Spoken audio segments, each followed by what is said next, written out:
रमजान मुबारक आते ही भिखारियों की तादाद में बेपनाह इजाफा होता जा रहा है। भिखारियों ने बड़े शहरों का रुख कर लिया है। पाकिस्तान में 3 करोड़ से ज्यादा अफराद भीख मांग। सोमालिया की कोस्ट के करीब इससे पहले पाकिस्तानी मछुआरों की जान भी इंडियन नेवी ने अपने ऑपरेशन के जरिए ही बचाई।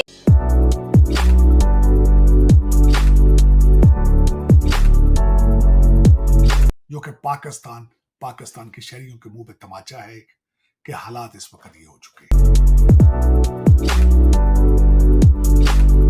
पाकिस्तान को कर्ज अदायगी और जारी अखराजात के लिए मजीद कर्ज लेना पड़ेगा।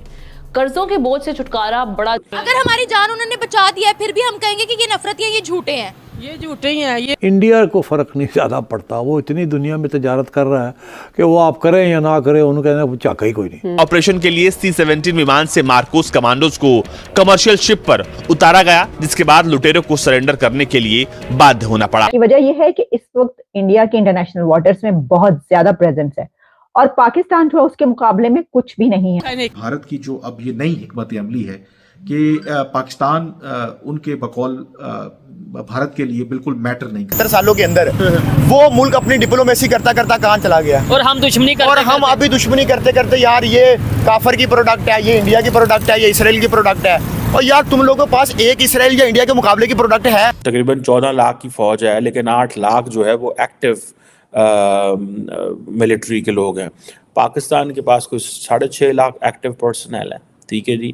सो इंडिया का और पाकिस्तान का comparison in terms of military capability तो कोई नहीं है। India is far more powerful.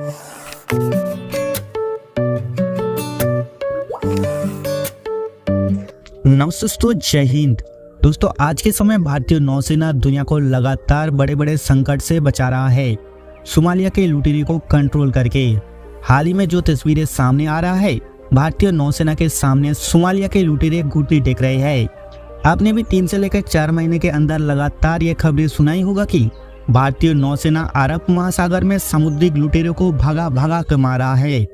दुनिया के कई देशों के नागरिक और कार्गो शिप को लुटेरे के हाथ से छुड़ाया है, जिसमें बांग्लादेश, पाकिस्तान, यूरोप से लेकर कई देशों के नागरिक और कार्गो शिप शामिल है, जिसे भारतीय नौसेना ने समुद्री लुटेरे के हाथ से छुड़ाया है। इस बार भारतीय नौसेना ने अरब महासागर के अंदर एक बहुत बड़े मिशन को अंजाम दिया है, जिसमें समुद्री लुटेरों ने 3 महीने से एक कार्गो शिप को कब्जा करके रखा था, जिसमें कई देशों के नागरिक मौजूद थे और उसे भी भारतीय नौसेना के मार्कोस कमांडो ने छुड़वा दिया। इसको लेकर ऑनलाइन ट्विटर पर कई देशों के विदेश मंत्री और मिनिस्टर लगातार भारत का शुक्रिया अदा कर रहे हैं। अब अगर देखो तो अमेरिका और यूरोप इन समुद्री लुटेरों को संभाल नहीं पा रहे हैं। वहीं भारत इन समुद्री लुटेरों से दुनिया को कई बड़े बड़े संकट से बचा रहा है और हिंद महासागर में दुनिया को सिक्योरिटी प्रोवाइड कर रहा है। दूसरी तरफ चाइना इन समुद्री लुटेरों के ऊपर खास एक्शन नहीं लेता। अब पाकिस्तानी मीडिया चर्चा कर रहा है कि भारत दुनिया में अपना पॉजिटिव इमेज बिल्ड कर रहा है और हमारे पास 6 लाख एक्टिव मिलिट्री पर्सन होने के बाद भी हम दुनिया को टेंशन देने के अलावा खास कुछ नहीं कर पा रही है। शुमाली पायरेट्स ने अभी बांग्लादेश की एक कश्ती पर हमला किया और 3 महीने से उनके कब्जे पर थी, तो उनकी नेवी को छुड़ाया इंडियन नेवी ने, जाके उनके लोगों को उनके कब्जे से छुड़ाया इंडियन नेवी ने। इससे पहले की बात बताता जाऊं, हमारे एक शिप भी कब्जे में थी शुमाली पायरेट्स के। तकरीबन हमारे 12 लोगों को 10-12 लोगों को भी इंडियन नेवी ने छुड़वाया। क्या कहना चाहेंगे कि डे बाय डे वो हर एक चीज़ के अंदर दुनिया को हेल्प आउट करने चाह रहे हैं, दुनिया की मदद करना चाह रहे हैं, तो क्या इस तरह की कारकर्दगी हम लोग नहीं कर सकते? क्या हम दुनिया की प्रॉब्लम्स में इजाफा करने आए हैं? जिस तरह से अभी देखेंगे सऊदी अरेबिया ने हमारे वीज़ा पर बैन लगा दिया, मिडिल ईस्ट हमें वीज़ा ही नहीं दे रहा, दूसरी तरफ सब कंट्रीज़ को दे रहा है। क्या कहेंगे इस बारे में? बात यह है, हम हमारे जो जितने भी तारीख है, हमने कुछ अच्छा काम किया नहीं है कि लोग हमें सपोर्ट करें या किसी के हमसे अच्छी तवक्को भी है भी नहीं। इंडियन, आप ये समझे, इंडियन ये चाह रहे हैं अभी दुनिया जो है वो मतलब दुनिया ये चाह रहे हैं कि अपने लोगों को जुड़वाने हैं, आपने सेकुलर बनना है। हम यहाँ पर एक्सट्रीमिस्ट बन रहे हैं, बस यहाँ मजहबी फ़िरक़ों में आ रहे हैं, किसी और चीज़ में आ रहे हैं, एक दूसरे के साथ लड़ाइयाँ कर रहे हैं। इंडिया ये चाह रहे हैं कि welcome to our country, we are lovely people, we love you, we love peace. बस पाकिस्तान में ये चीज़ है, इस बंदे ने ये किया था तो मैं इसको ये मारूंगा, अगर इस बंदे ने ये किया तो मेरे पास इतने ताकत है, मैं अपने ताकत यहाँ पे ऐसे इस्तेमाल करूँगा। यहाँ पे वो मोहब्बत वाली, वो प्यार वाली चीज़ें यहाँ पे है नहीं। तो इस वजह से इंडिया नहीं है, दुनिया वहाँ पे आ रहे हैं, इन्वेस्टमेंट कर रहे हैं। पाकिस्तान में इन्वेस्टमेंट आप तो छोड़ो, अफ्रीकन भी नहीं आएंगे, वेस्टर्न तो पहले ही नहीं आते। देखिए, इंडिया के पास तकरीबन 8 लाख एक्टिव मिलिट्री पर्सनल है, ठीक है जी। आप देखिए ना, तकरीबन 14 लाख की फ़ौज है, लेकिन 8 लाख जो है वो एक्टिव मिलिट्री के लोग हैं। पाकिस्तान के पास कुछ 6.5 लाख एक्टिव पर्सनल है, ठीक है जी। सो इंडिया का और पाकिस्तान का comparison in terms of military capability तो कोई नहीं है। India is far more powerful, India is far more capable than the Pakistani military in terms of पैसे देख लें, इन टर्म्स ऑफ नंबर देख लें, इन टर्म्स ऑफ आप उनका जो मिलिट्री का बजट देख लें। In every sense, India has more money, India has more resources, India has more connections. India can buy the military hardware from Europe, USA, Israel, anyone. India जिस मुल्क से भी आज के हमने असला खरीदना है, तो इंडिया ने सुबह उठना है, चेक साइन करना है, जाके उनको कहना है जी हमें ये दे दे, and they will get that. So Somalia की कोस्ट के करीब इससे पहले पाकिस्तानी मछुआरों की जान भी इंडियन नेवी ने अपने ऑपरेशन के जरिए ही बचाई। पौरी से इंडियन नेवी ने अपनी वारशिप को डिप्लॉय कर दिया था इंडियन रीजन के अंदर और बांग्लादेशियों की जान बचा ली गई थी। बांग्लादेश इस वक्त भारत को शुक्रिया अदा कर रहा है।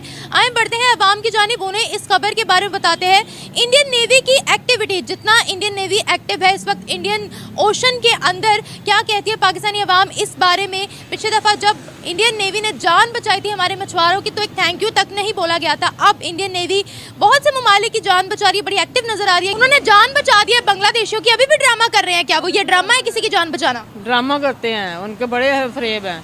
कैसे? जैसे इन्होंने ये क्या क्या बताएं, मोदी ने क्या किया था, ये क्या किया? बहुत कुछ किया। अब मेरे से नहीं बताया जाता। बताए तो सही, एक आधा वाक्य ही बता दे। क्या बताऊं, उन्होंने क्या